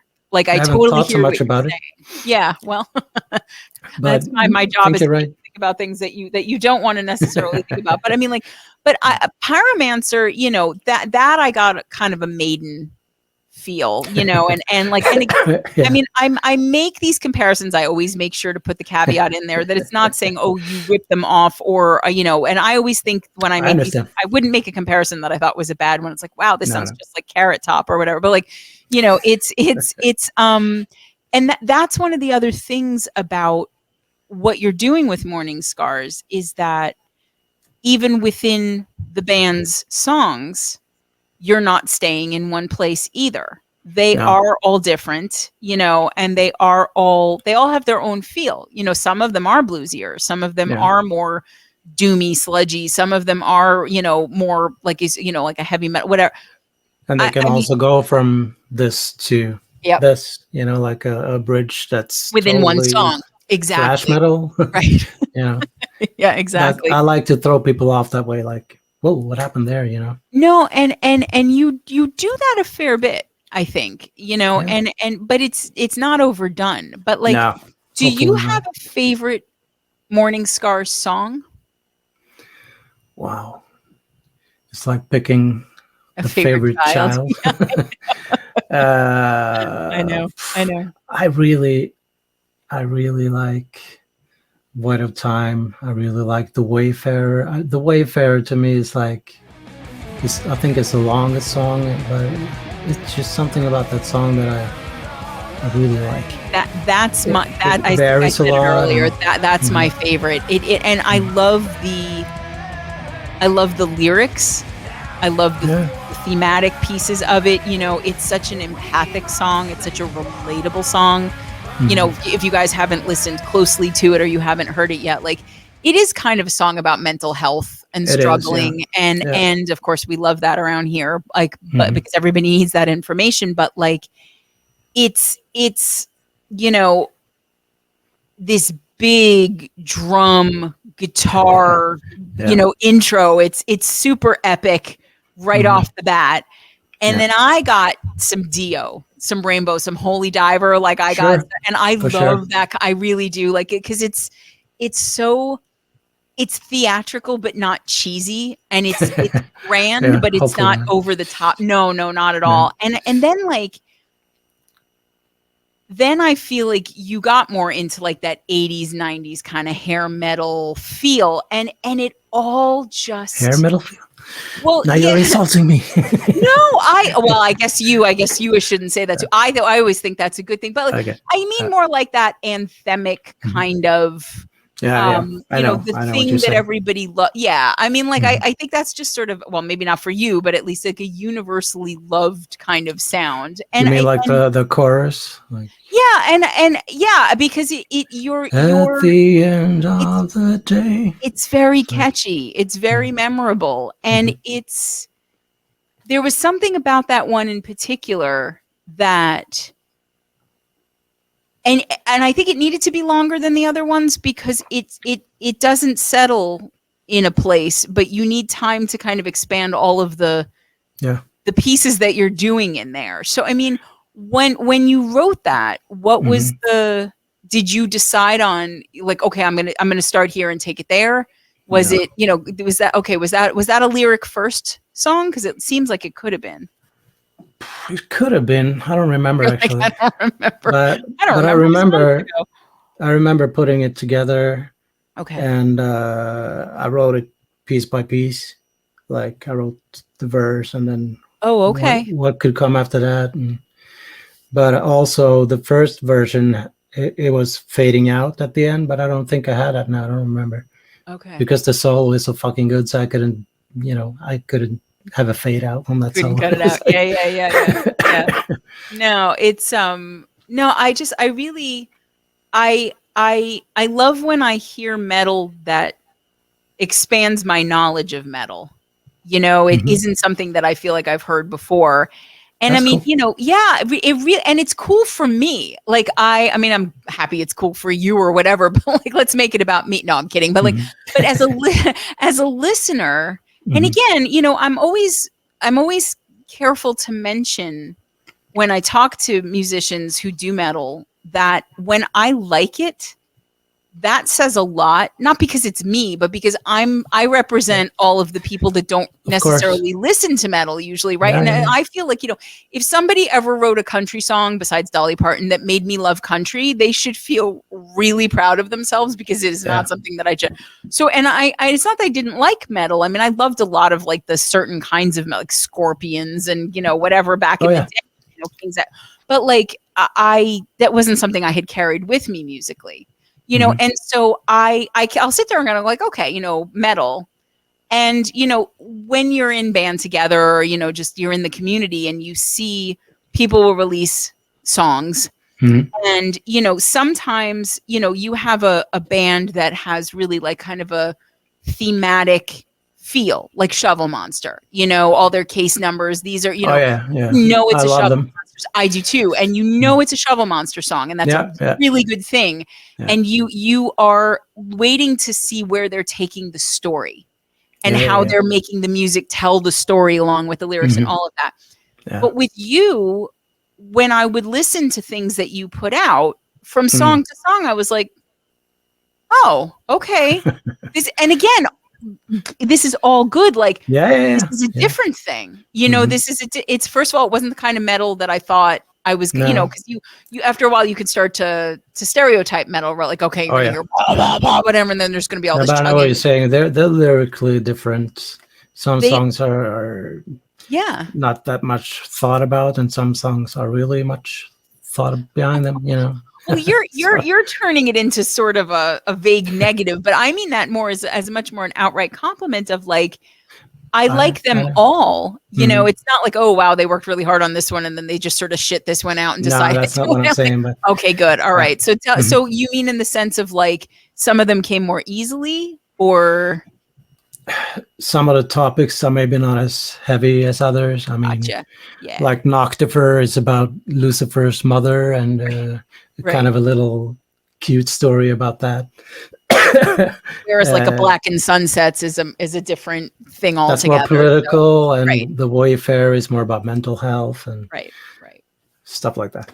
Yeah. No, it's So, and I think that's um I think that I appreciate that too, because I find Mourning Scars stuff lyrically accessible too, which is not always the case for me with metal. Sometimes I can't even understand the lyrics, and if there isn't a lyric video, yeah, because like Dead Deceased. well, I mean, yeah, kind of. If I'm and actually, it's a good place to get into it too. But like, yeah, if I'm being honest, sometimes I'm like, I'm making out a word here and there or whatever, Yeah, but I'll really have to go to the lyric video. And if there's no lyric video, I'm kind of I fucked. hear you. I have to really Yeah, reach it's the out to the same for artist and be me. like, okay, I'm glad, because I know some people are like, oh, you just have to sort of, it's like a language you have to learn how to speak. And I'm like, Especially with the black metal stuff and the more screamier stuff. It's like, what yeah, the and it fuck are can they be saying? very, if Yeah. I think for a long time when I would hear it kind of casually out in the world, before this Mhm. community, I don't even think I thought they were saying anything. I think they And thought that they were screaming, and so right. And I mean, barking. and that actually would even be fine, because it's just sort of another instrumental piece. But then it's like, oh wait, they are actually says something. I should probably figure out what the lyrics are. But Oh, like, yeah. I don't have that issue with you. And No. so, I mean, I appreciate that, but I also appreciate that, as I said, it makes me think of metal in yet another way, Mhm. which I don't know. I That's think awesome. that's, yeah, I think it's really cool, because it's a gift every time I hear a new kind of music, even if it's within a genre that I feel like I'm getting to know or that I know really well or whatever. But like, so Mhm. you mentioned it, so we might as well, that you are not, of course, content to do just one thing at a time, because heaven forbid I you want have to do to challenge. something even more extreme. You have to. So Mhm. talk to me about Dead Deceased and how all of that came together, the super group. Yeah, the super group. Yeah, It is the it's super. Chris and Mark from Isaac Venom and me. Mhm. And once again, I had this song. It started not a joke, but it was like, can I do black metal? No. I mean, let's try.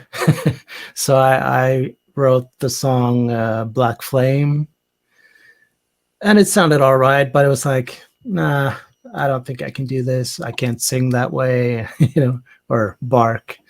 But then I I discovered Isaac Evanen, and I thought maybe I'll ask them to contribute to it. Chris put down some bass, and Mark wrote the keyboard parts, and I was like, wow, starting to sound a little bit like the Norwegian guys, Yeah, yeah. It's like, maybe it's not that bad.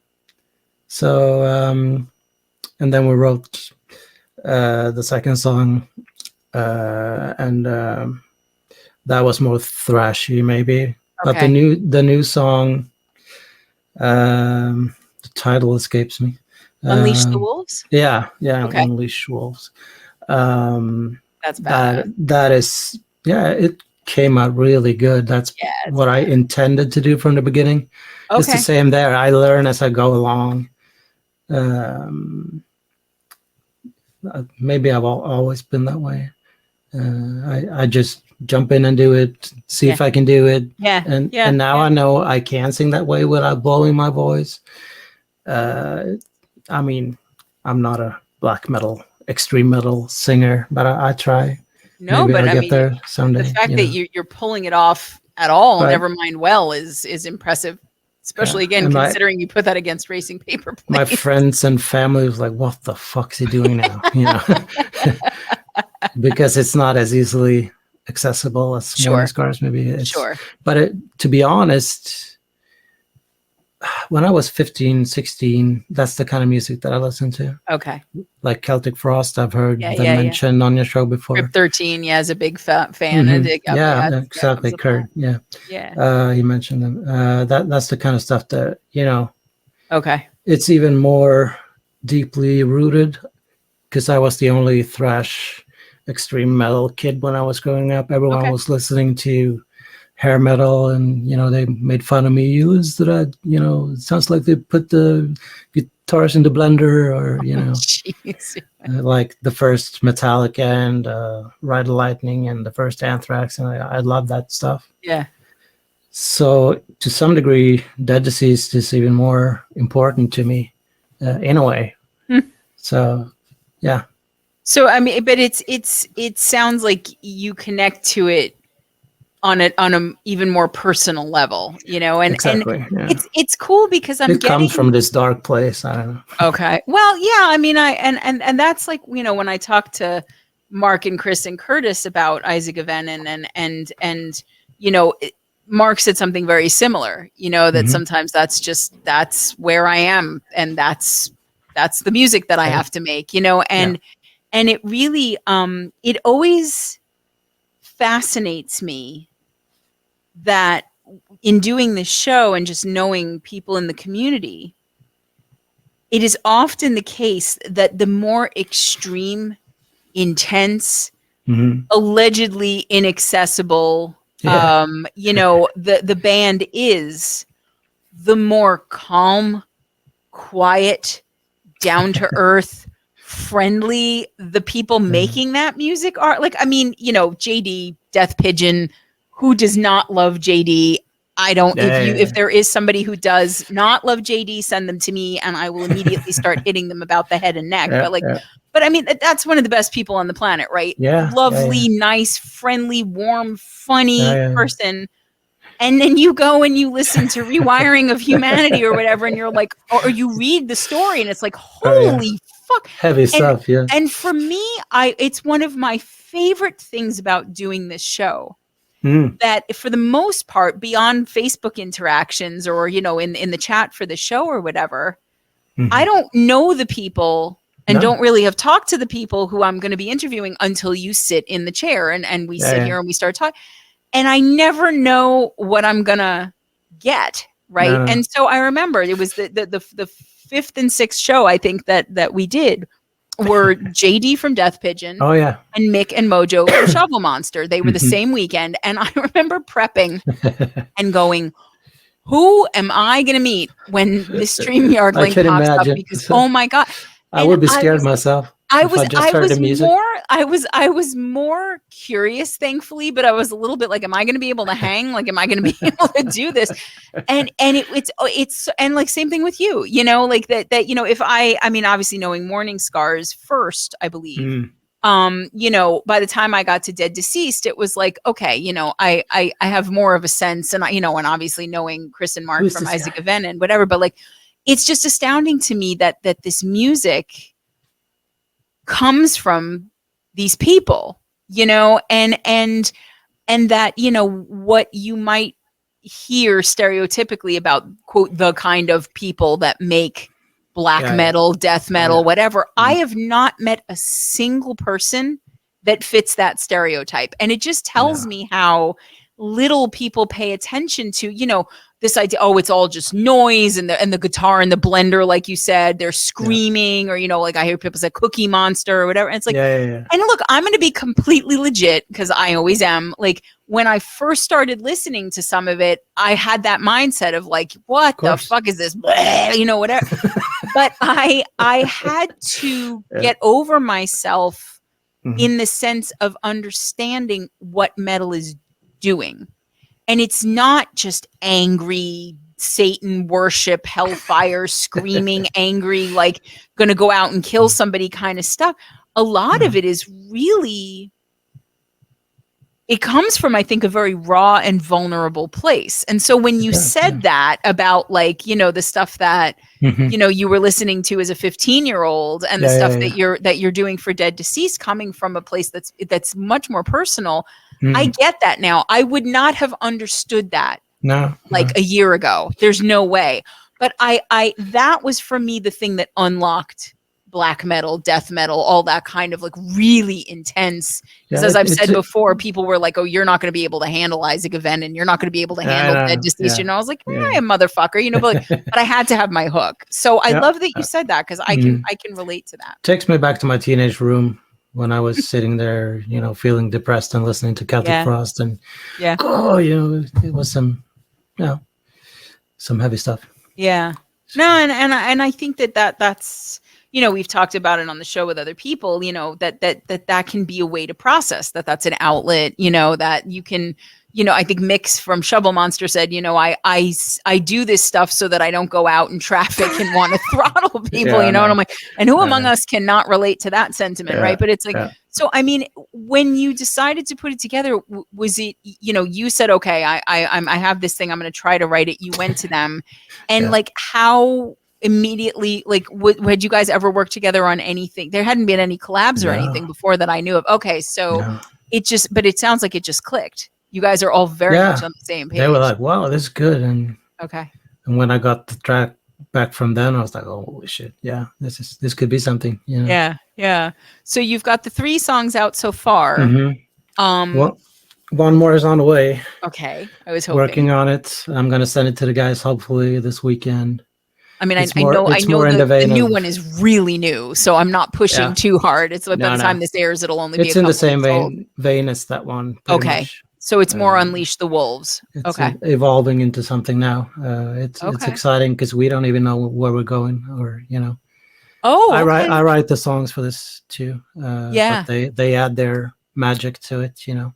Okay.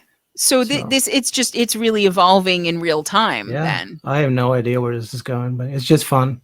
Okay. It's just fun. It's a lot of fun. I love those guys. They're amazing. It's so on brand for you, because you seem to like to figure out what you can do by doing it. No, and look, I mean, I'm not that way. I'm much more like I'm careful, and I will consider things and probably overthink way more than I need to before I'll jump into, except for stuff like this show where I'm like, hey, let's do an interview show. And I was like, can I even do it? I don't fucking know. But like, but you know, I love that you have that bravery, you know, that you're like, hey, can I write a death metal song? Let's try, you know, as opposed to like, no, I don't. And you even said, I don't think I can, but you did it anyway. You know, like that's. I had no idea if I could sing like that. I didn't think so. So when I've tried before, it's like, know, so I found a way to. Yeah. How did you do that? Like, how did you? I don't know. I thought that you had to really fucking scream it. Okay. But I found I whisper it kind of. But kind of get that distortion on it. Yeah. Okay. If you kind of get close to the mic, you get that kind of sound that I have there. I have no idea how to do it. I just do it the way I do it. Okay. But it's And not hurting works you, for so me. that's good. No, exactly. Yeah, So that's the main that's thing. another thing. If this would have blown my voice, I would never continue, you know. No, you can't. No, and that's the thing too. It's like whether you like that kind of vocalizing or not, you know, it's one should respect it because it isn't something that everybody can do. I don't know how much you listen easy. to black metal, but there's also different vocal styles. Like some people sound like they're fucking pigs. Yes. Like I don't remember what band it wasn't an indie band. It was a band that some band in the indie community mentioned, and then I went and I listened to it, and it sounded like it was so guttural in that way. And I guess pigs is another good way to describe. And I was just like, that's the way I hear. Like, whoa, okay, but like it's interesting for sure. And there is and it's like I even within the black metal and that kind of vocalizing, I have heard enough, you know, like a Grimstalker is different from a Shovel Monster is different from a, like, so I get those that. Those guys are great though. Yeah. And I think like that's the thing where if you paint and like without this guy, like, Josh, I could never do that. I mean, and he's another one that shocked the shit out of me because he was the following weekend after I talked to Shovel Monster and Death Pigeon and I saw an interview and like Joel, if you Josh rather, if you had told me that was who was going to show up, what, you know, I was stumped myself, like that's the guy. Amazing, I know, and like he has 100 different things. So, and actually, that's a good lead in for us because you guys, Rotting Sun Records, right? I was just going to say that. Yeah, talk a little bit about that. Is on Rotting Sun, and that came from the guys in Isaac Venom. They were like, maybe we should try and have Josh put it out. Yeah, and he made this. I mean, I'm amazed. I think I have it here somewhere. He made this cassette single. It's The Deceased, and then it's Without the Sky on the back. Yeah. Go get it. There you go. Go get it, guys. No, really, Bandcamp too, right? That's I'm amazed. All the bands on there, like Greg Filth and I'm actually he's blowing up now. Rotting Sun is starting to really. I love that because it's so do it yourself, DIY or whatever you call it. Yeah. But actually, that's a little secret. I have gotten 2 songs from Greg Filth that I'm going to work on. Ooh, okay. What are you going to do on those? Like most things, I have no idea. I'll find out while we're doing it. Okay, so he's giving you songs, but he can tell you what he wants you to do? Yeah, he wants me to do some vocals and maybe some guitars. Okay. One is a cover song and one is his original. And the first time I heard him, it's like, what the fuck? I loved it because it's also that kind of Celtic Frosty thing that I love. And it's like really down-tuned and slow. And I was like, shit, man, this is the shit. Yeah, so I reached out to him and I said, hey, man, if you ever want to collaborate on something, I'm down, you know. So I got a couple of songs the other day. So that's awesome. Hopefully I can do something on it. I don't know. You're starting to compete with Chris a little bit for the a little bit. I'm not going to be a part of his band, I don't think. But, no, probably not. But you know, and that's one of the things many things I love about this community is how open to collaboration people are. And we have never even met. Yeah. I know Chris said on his Facebook the other day, like the days we live in, you know, I've never met these people. He's never even met Mark from Isaac Venom. Right. Like, and they're closer than he is to some of the people that he knows for. Yeah. No, and I feel the same way in a lot of respects. We have you to thank for it. We underestimate you sometimes, like the way I know you don't like compliments, but you do watch the show. We forget. Okay. We forget sometimes how lucky we are to have you. And you're very sweet. Honestly, that's you've very done so much for so many bands. And I really, again, I always say it because it's true. I just collected everybody in one spot. If I had collected a different group of people, it would not have turned into what it did. You guys are astounding. But you're right, though, that like when you think about that I mean, like an AOD or an Isaac Avenin, where you have people in completely different countries, like totally opposite sides of the world, and they've never met. And like I forget that all the time. Yeah. I forget that I've never hung out with Rob and Dom and Joe and Kimmy and John. Like I forget it, because we hang out so much together online, and I now I've talked to a lot of you guys. But I wish I could be on in the shadow tonight, but it's like this hour for me. It's like now, I was like, it's a little past. Late for you there, and I'm gonna get you to bed soon. But so no, I miss out on a lot, which I'm sad about. But I know, no, it is. It is, exactly. And I'm just always grateful that anybody watches this at all. Never mind later when there's no like active chat to keep people I try to watch everything later.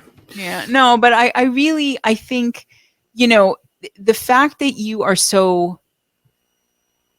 have such a breadth of ability in so many different genres. And I think that to me, that's very exciting, because I could also see you collaborating with a band that isn't doing metal. Like you now have an avenue for, you don't only have to do the one thing now until you get tired of it and then move on to something completely different. Like you've got your fingers in different pies, and that's great. I've also reached out to some, I don't know if they want me to say it, but to some people that are not metal. I can.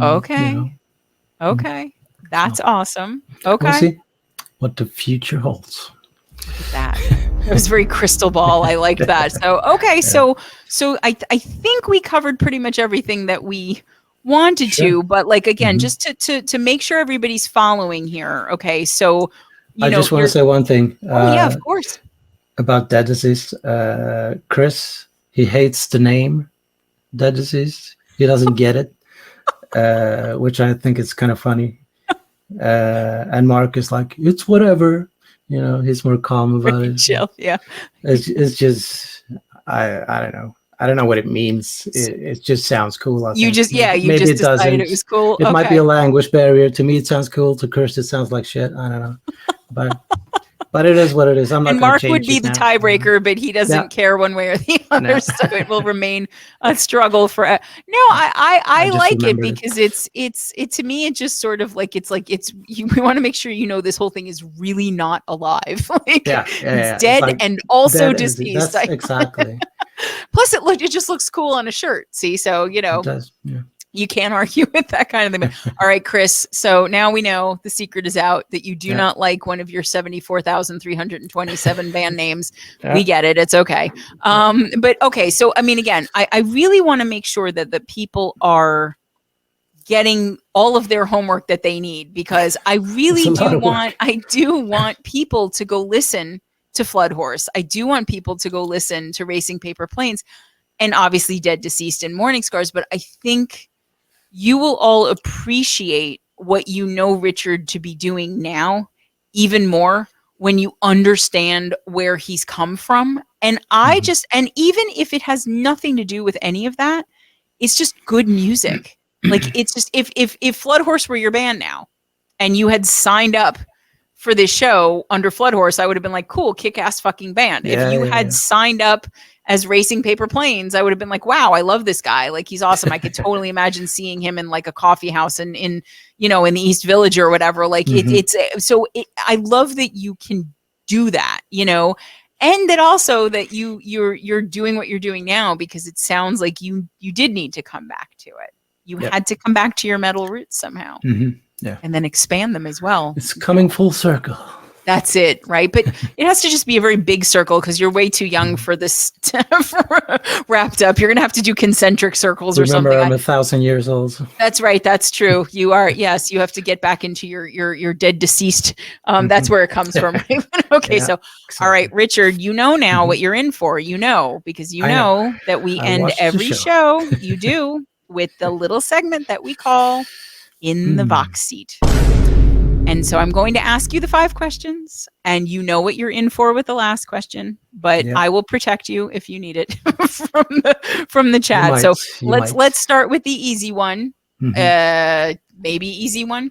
Sum up, if you had to sum up Mourning Scars music in 5 words or less, what would you say? Even if I knew the question was coming, it's hard anyway. It's not as easy as it seems, right? Once you're in it. Heavy for sure. Oh yeah. Melodic. Yeah. Intense. Honest. It's very honest. Ooh, I like It that. comes from in here. I like that. That was 5, right? Trying to cheat. You don't have to use 5. Remember, it's 5 or less. Riffing. Riffing. Okay. I like it. Mhm. I especially like honest because I agree. And I It think is. I think it's lyrically honest. I think it's musically honest. And I also love that now people will understand how steeped in your roots this is too, which just Yeah. also makes it much more honest Mhm. and open. So, okay. See, you did it. You did it. Even if you tried to tell me 4 was 5, but that's okay. I'm not good at math, but that much I could at least have figured out. But okay. So, your favorite thing about being a musician? Yeah, I've been thinking about it. I think the creative process. Mm. I just love to create, as you might understand by You've now. kind of figured that out by now. Yeah. I don't know what it is. I've tried to stop writing music sometimes, or I've grown tired of it, but it always comes back. It's like I said, where does it come from? Mm. I like to create from the riff or whatever it is to the finished products. Yeah. It's just something that's within me. I don't know how to explain it. I think you just did. So, yeah. yeah. No, and I think there are a lot of people watching this and listening to this right now that can relate to that. There's just No, it's a need that you have to create. it is. Yeah. It's Yeah. not something that you can stop. It's always there, Yeah. And I love that you tried. You tried to stop. You're like, I've written 85 million songs. I want to stop. When is And it you're enough? like, nope. Yeah. It will never be enough. It's Yeah. that's it. And since you're going to be 2,000 years old soon, you're going to have to keep going. But okay. Yep. So, all right. So, but then the flip side, your least favorite thing about being a musician. Well, it's not a good thing if you are a musician and you want to go places. I hate to be on stage. Okay. I don't like to be in focus. I don't like, that whole thing. Okay. Okay. I never wanted to be like a rock star or. Yeah. I'm probably the worst front man there is, You're like, hey, how's everybody doing tonight? I don't want to be here. I would stand with my back against the audience or something. Oh, okay. Okay. No, Well, I don't that know. makes this But good though, because you don't have to go out anywhere. You don't have to do that anymore. Mourning Scars is basically a recording project. Yeah. I'm not saying we're never going to play live because I don't know. Maybe that's the next challenge, You're as uncertain about it as anybody else at this point. So. I've played live. That's not what I'm saying, but I just don't enjoy it as much as the creative process. Yeah. Yeah. If that makes sense. I understand that. I mean, there are even people who are songwriters that don't want to perform their own stuff. They just want to write songs and then they'll give it to somebody else. They don't want to do it. And like a lot of people don't understand that, but I could kind of understand it. Yeah. Like, Greg will sit there and mastermind behind the thing. And I'm like, why don't you come on the camera with me? And he's like, nope. No, thank you. No, thank you, please. I do not want to do that. So, sometimes it's just about making the thing, We can sense him though. He's there, but we can't that's see right. It's like the Wizard of Oz or something. He's just always slightly off to my left. But no, I hear you. I hear you. And it's great now that people who want to make music and don't want to be on stage have a really good way to do that. That they're, and it's funny to me that people sometimes feel like they need to apologize for that. Like, oh, well, we're not going to be playing out. So who cares? You're making music. Like, that's completely fine. It doesn't have to be something people are going to go and pay $900 to see live or whatever. But okay. All right. That makes sense. So, all right. I don't know what you're going to say here because we've talked about so much different kinds of music and you make so many different kinds of music. This is going to be a hard one. This is it. If you had to choose just one album to listen to for the rest of your life, what are you choosing and why? I mean, it's impossible, but I've been thinking something by David Bowie, something by Metallica, something by Rush. I go different places, as you know. Yes. but one album that I never get tired of, and that has it's not metal at all, but it's Temple of the Dog. Okay.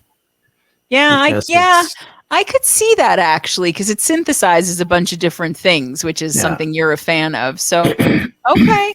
I don't think I can ever get tired of that record. I played it a million times and it sounds fresh to me every time. It's like there's so much innocence and so much I don't know. It's just a great fucking record. And there's also a ton of talent too, which is kind of hard to get around. Yeah. Okay, that's good. I don't think anyone has said that one so far. Hmm? Yeah, we get a lot of dirt here, but I don't think we've had a Temple of the Dog so far. So there you go. Okay, all right, Richard.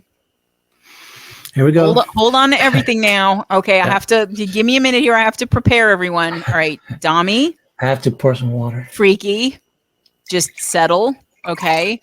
Richard is a very nice person, and you have to be cool, whatever he says. Okay. Okay. Everybody's calm. I think they're not calm. Freakies just don't do it. I like you. Don't do it. I'm getting nervous All right. now. This is it. Here we go. You know it's coming. Your toilet paper roll. Is the toilet paper coming from over the top or under the bottom, and why?